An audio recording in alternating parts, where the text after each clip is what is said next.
Belo Vale é logo ali, tendo Belo Horizonte como ponto de partida. E não é aquele logo ali de Mineiro, tá? O município fica a 70 quilômetros da capital e tem cerca de 8.500 habitantes. Por trás da tranquilidade interiorana, o lugar guarda muitas histórias, personagens e paisagens exuberantes. A terra da Mexerica Pocã é também terra de um povo simpático e que valoriza as relações. No trem, a gente conta histórias sobre Minas e os mineiros. E aqui no podcast Nos Trilhos do Trem, vocês vão acompanhar um pouco mais dos bastidores das nossas expedições, curiosidades não contadas e, claro, muitos causos. Até porque a gente gosta de uma boa história, né? O mineiro adora um dedinho de prosa. Para conversar um pouco mais sobre Belo Vale, a gente recebe como convidada a Cristiana Andrade, jornalista do trem e integrante da terceira expedição. Seja bem-vinda, Cris! Oi, Bia, obrigada. Uma alegria estar aqui para a gente falar um pouquinho dessa cidade que nos encantou, né? Cris, as pessoas nos marcaram muito em Belo Vale e é por elas que a gente vai começar esse papo aqui, tá? A cidade possui uma grande extensão territorial e mais de 10 distritos. Em cada um desses distritos existem diferentes histórias. A gente foi em 4 dessas comunidades, sendo que 2 são quilombolas. Como é que foi esse contato com tantas vivências para você?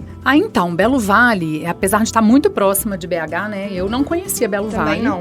Eu fiquei muito impactada, começando pelo local onde a gente chega, que tem um vale muito lindo, né, assim, muito verde, e tão perto de Belo Horizonte que a gente, pelo menos para mim, foi, assim, uma coisa muito diferente. E estar lá, com essas comunidades tão diferentes, eu passei, posso te falar que foi uma das viagens da nossa expedição, assim, que mais me intrigaram, assim, pela diversidade dessas comunidades, o contato que a gente teve com elas. Eu achei muito interessante, assim, muito diferente. Muitos personagens, né, diferentes. E entre essas histórias e essas comunidades, né, a gente visitou primeiro a comunidade no distrito de Vargem de Santana, onde também fica a Casinha Velha, que foi o bem restaurado pelo Ministério Público de Minas Gerais por meio da plataforma Semente. Você pode explicar um pouco pra gente o que é a Casinha Velha? Como é que foi esse contato com você, com esse patrimônio? Então, Bia, a Casinha Velha, eu achei muito interessante, assim, ter sido escolhido esse bem, né? Porque era um bem, pelo menos que eu entendi, com uma memória afetiva para a comunidade, né, de Vargem de Santana, muito significativo, né? Sim. Então, essa casinha era uma casa residencial,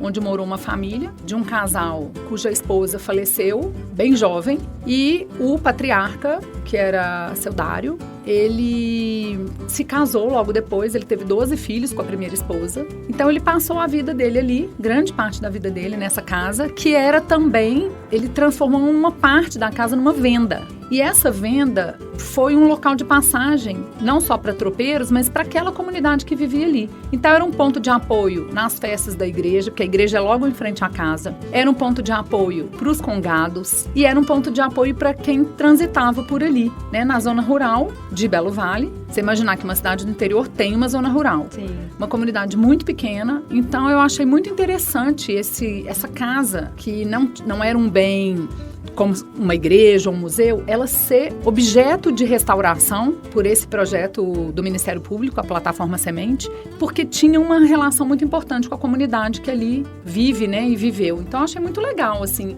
E a gente também conhecer as técnicas construtivas Sim. da casa. Eles deixaram na restauração uma parede de adobe pau a pique para os visitantes conhecerem como é que essa casa foi construída. Então, eu achei, assim, uma riqueza, né, de Minas Gerais. E você falou, né, da família que morava lá. A gente teve a oportunidade de conhecer o seu Meré, que é o único filho ali, né, morador vivo, e que ele mora ali bem perto. Como é que foi esse contato com ele pra você? Porque o seu Meré, eu achei ele um grande personagem, assim, porque à primeira vista ele barbudo, né, tem quase como se fosse uma casca ali, né, de um morador de uma área rural, que vive na roça, que, né, a gente sabe que a vida na roça é mais difícil, mas ao mesmo tempo ele é muito emotivo, ele se demonstrou uma pessoa muito sensível. E aí eu queria entender como é que foi esse contato pra você e como também conversar com essas pessoas contribuem pra sua visão na hora de escrever as histórias. Então, o seu Meré não estava na nossa pauta, né, inicial. Não. Quem nos apresentou o seu Meré foi a arquiteta desse projeto, né, a Maria Cristina Cairo. E eu acho que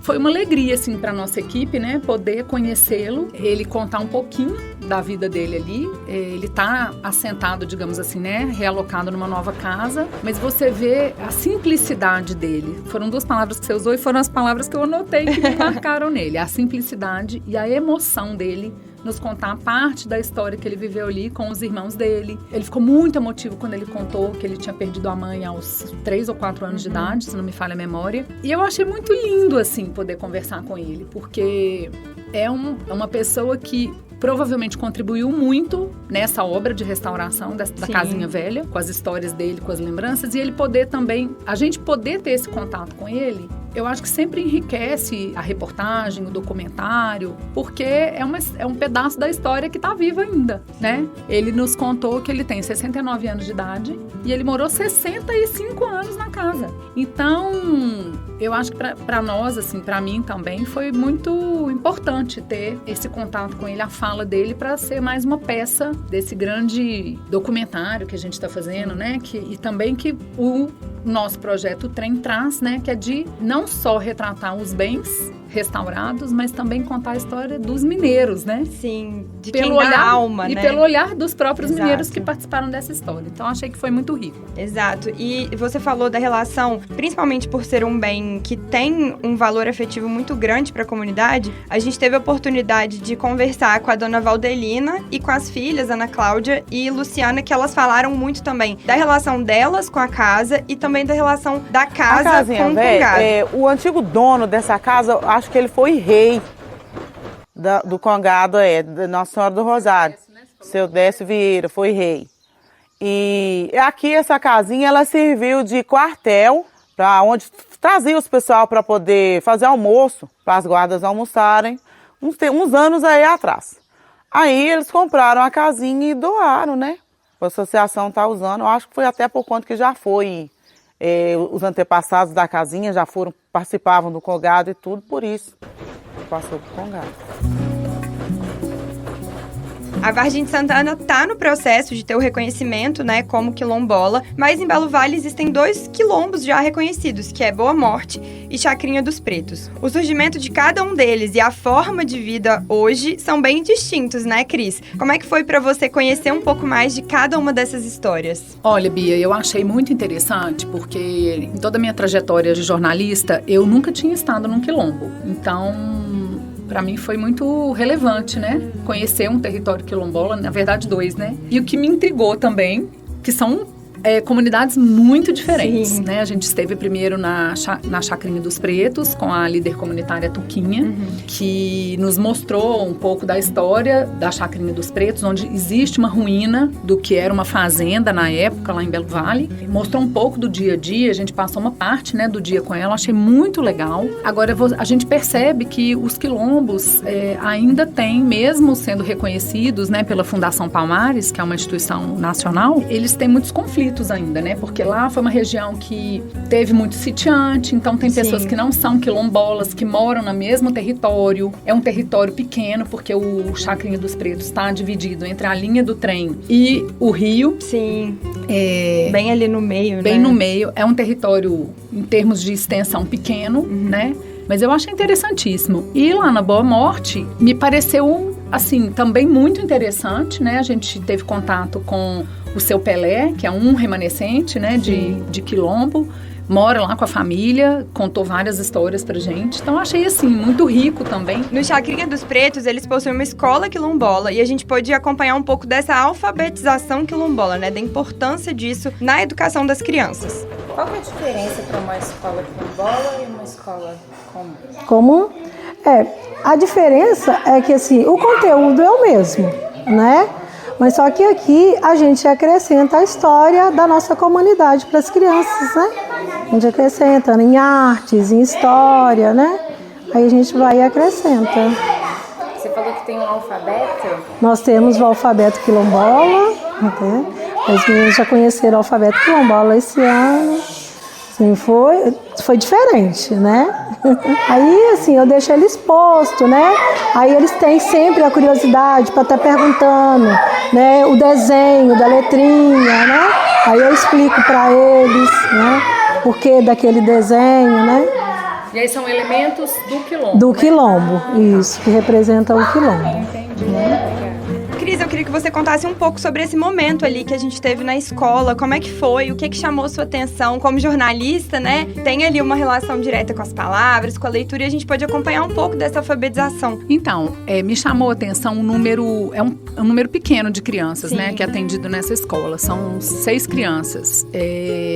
Mas o que eu achei bem interessante é que a gente conversou com 2 professores de lá, né, que têm uma experiência, que têm uma formação para serem professores da escola quilombola. Pela legislação brasileira, todos os quilombos têm direito a ter sua própria escola.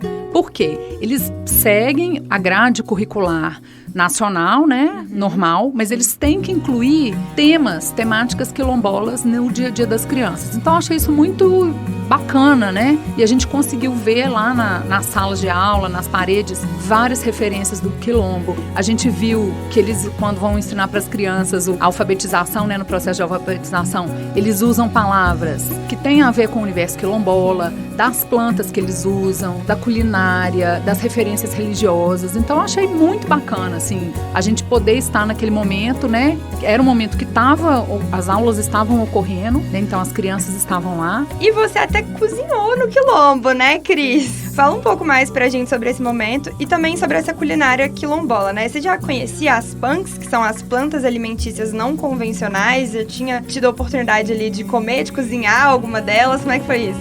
Não, eu já tinha ouvido falar das punks, né? Mas eu nunca tinha tido a oportunidade de saborear, né? Achei muito legal, assim, a gente ter aquele momento, né? A gente participar lá na cozinha. A gente fez, quer dizer, a Tuquinha que conduziu, né? Ela fez, eu lembro muito bem, porque foi uma comida que nos marcou também nessa viagem, inclusive, né? Eu lembro que era um arroz, um feijão muito gostoso. Eu me ofereci, porque eu vi que ela tava assim meio apurada pra cortar as folhas, né? Eu falei, você não quer que eu te ajude a cortar? E aí eu cortei serralha e Maria Gondó, que são 2 punks. Eu não conhecia. Muito fortes dessa culinária. E aí ela serviu pra gente um angu de moinho d'água que ela compra do outro quilombo, né, de Boa Morte. Então achei uma culinária assim muito rica. Adorei assim a experiência. Me sentia chefe no quilombo. Tava adorei. Ótima, você arrasou com a Tuquinha.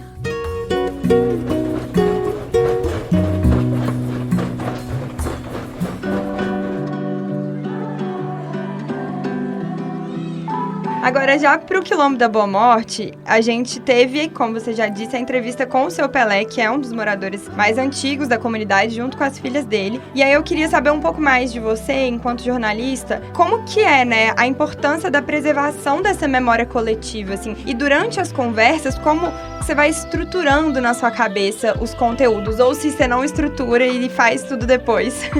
Esse momento com o seu Pelé também achei um ponto alto, assim, da nossa expedição, né, para Belo Vale, porque ele é um senhor de, acho que quase 90 anos, né, contou muitas histórias, achei, assim, uma pessoa muito lúcida, né, de lembrar de várias coisas, foi bem bacana. Então, respondendo primeiro sua pergunta da memória afetiva, o que eu senti nessa viagem de Belo Vale e nas outras viagens também que a gente já fez?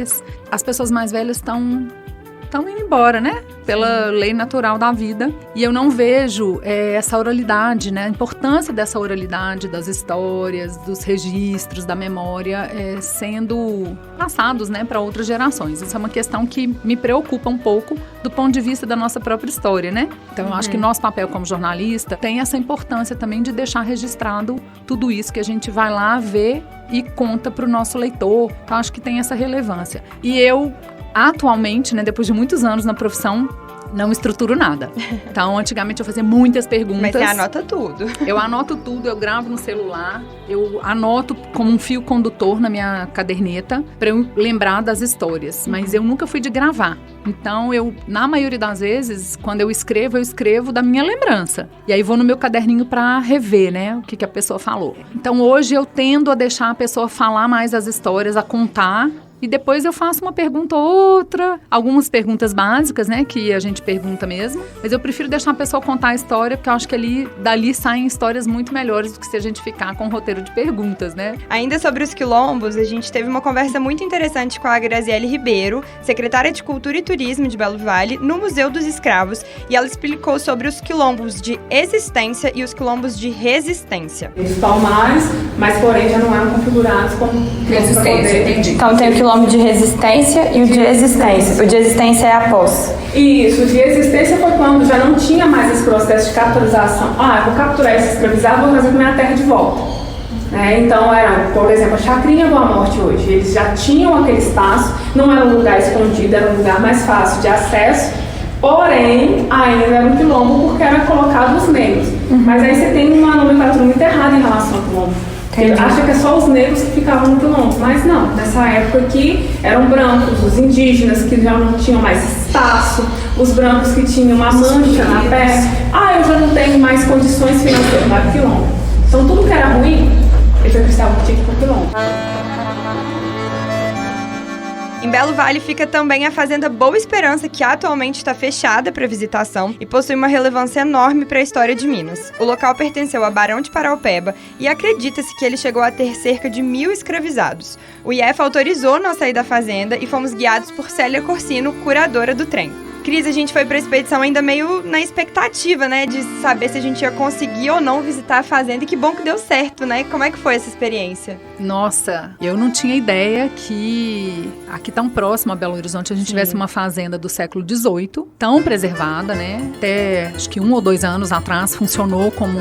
Ela é aberta ao público, né? Ela tá no processo agora de licitação para visitação. Segundo mesmo a Célia, né, nossa curadora, falou que é uma joia, né, da arquitetura mineira do século XVIII. Então, achei assim, fiquei muito surpreendida.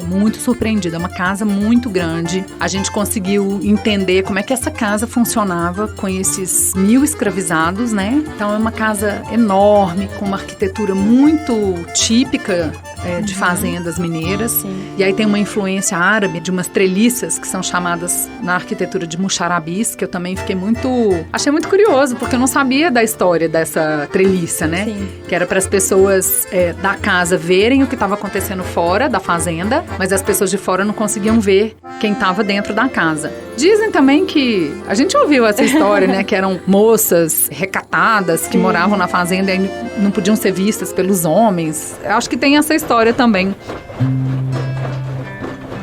Agora, pra gente ir caminhando pro final, Cris, não tem como a gente falar de Belo Vale e não falar de Noiva do Cordeiro, uma comunidade que prega o amor e a coletividade. Antes tinha um boato de que era uma comunidade de mulheres solteiras que viviam ali sem a presença de homens, ou até que estavam em busca, né, de homens, e que o boato ficou famoso internacionalmente, porque algumas pessoas vieram pra cá pra conhecer essas mulheres, enfim. Mas conta pro pessoal o que a gente encontrou por lá.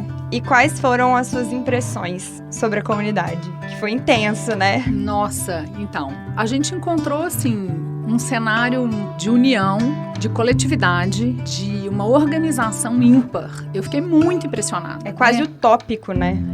Eu lembro que a gente conversou no carro sobre isso, tipo, gente, a gente tá num lugar real, né, no Brasil, 2025. Eu fiquei muito impressionada com o nível, ao alto nível, né, da plantação deles, da organização.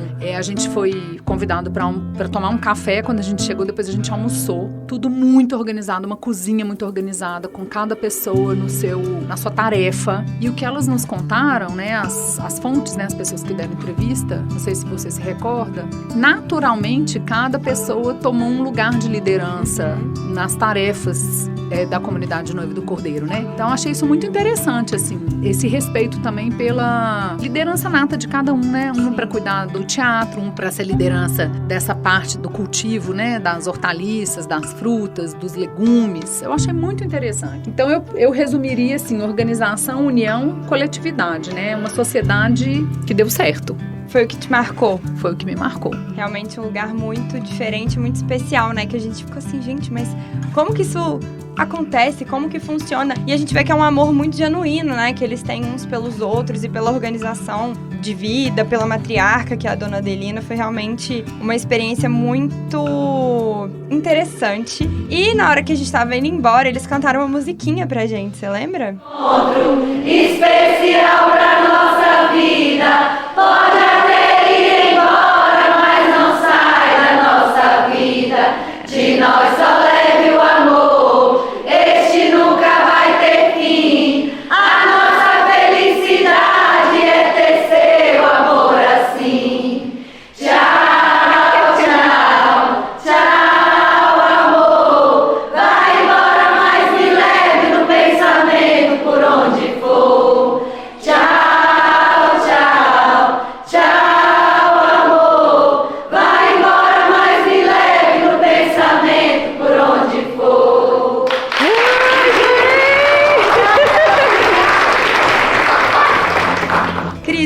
obrigada por contribuir com a nossa conversa sobre Belo Vale e também por costurar todas as histórias em matérias que são tão explicativas e ao mesmo tempo tão sensíveis.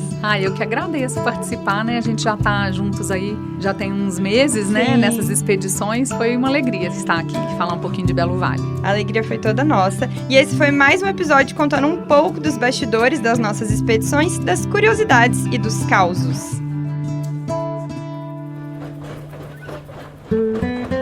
Para acompanhar os conteúdos completos, confira o nosso site trem.com.br e nos acompanhe nas redes sociais @Instituto Trem em todas elas. Lembrando que Trem escreve com 2 Es.